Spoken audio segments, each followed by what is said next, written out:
Hi everyone, Lathan Shoot Tano here, the internet's busiest music nerd, and it's time for a review of this new Jeromes Dream album, The Gray In Between. This is the fourth full-length LP from old school Screamo and post-hardcore outfit Jeromes Dream, a group that formed way back in the late 90s in my home state of Connecticut and dropped a debut 10-inch that over the years has grown to be a real cult classic for these genres. And how could it not be, with its violently chaotic riffs and drums, shrieking vocals, and mathematical grooves that are moving so fast they're beyond calculation. This record over here is really 15 minutes of pure mayhem, which was followed up a year later with the record Presents, which was a bit easier to decipher but just as zany, with these kind of hokey, shouted vocals and riffs that ran like something more akin to a straight-up noise rock album. With this thing, Jeromes Dream sounded almost like a different band entirely. The group essentially called it quits after that in the early 2000s, only to make a triumphant return in 2018 with the announcement of a new album that they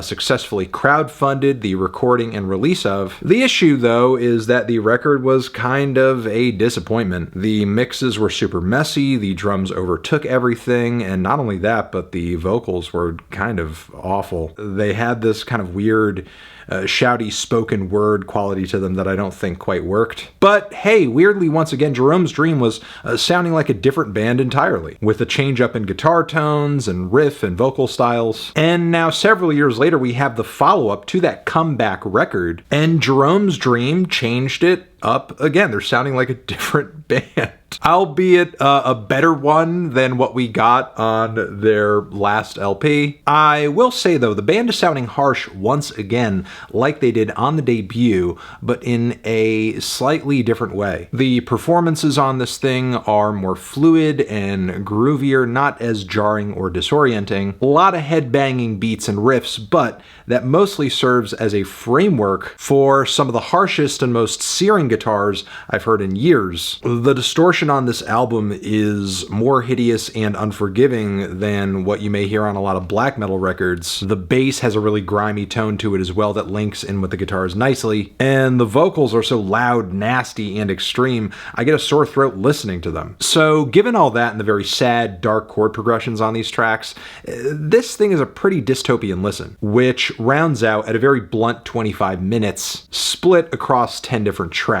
Now, to enjoy this thing, I think you've really just got to be down with the onslaught and eat up the dark, noisy little nuances the band works into nearly every moment, whether that's the hits of feedback in between all the riffs on the opening track, or the bittersweet chord changes that follow that eventually lead to this really murderous breakdown. There's also the sinister chord progression and blast beat combo on South by Isolation, the skipping snare patterns that follow not too long afterward. The band on this record is not only sounding astronomically tight, but they're pulling off some really interesting angles with the guitar and drum passages on numerous tracks here. The length combined with the forlorn chord progressions of Pines on the Hill makes me feel like I'm listening to what you would get if you emo violenced a Slint song, because yes, there are some very intense and harsh synced up riff passages in the first half, but the second feels like a slow downward spiral into a deafening vortex of depression, and it has the lyrics to match. AAEEAA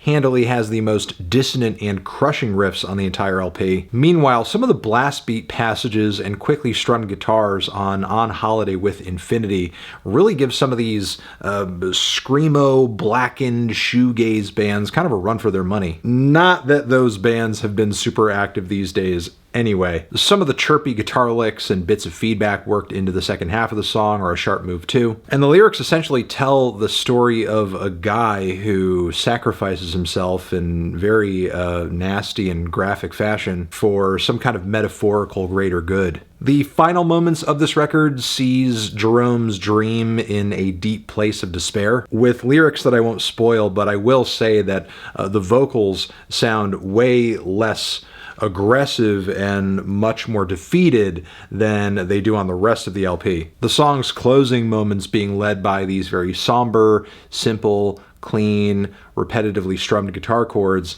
leaves things feeling very lifeless and final and cold. And in a nutshell, that's kind of the record.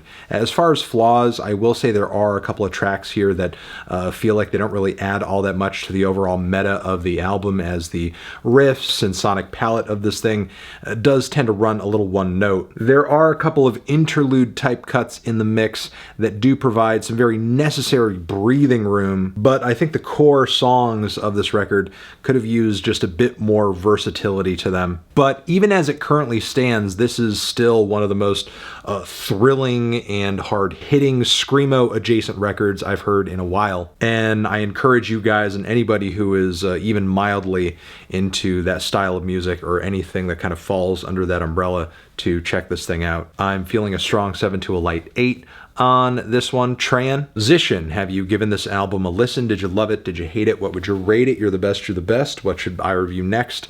Hit the like if you like. Please subscribe and please don't cry. Hit the bell as well. Over here next to my head, it's another video you can check out. Hit that up or the link to subscribe to the channel. Anthony Fantano, Jerome's Dream of Forever.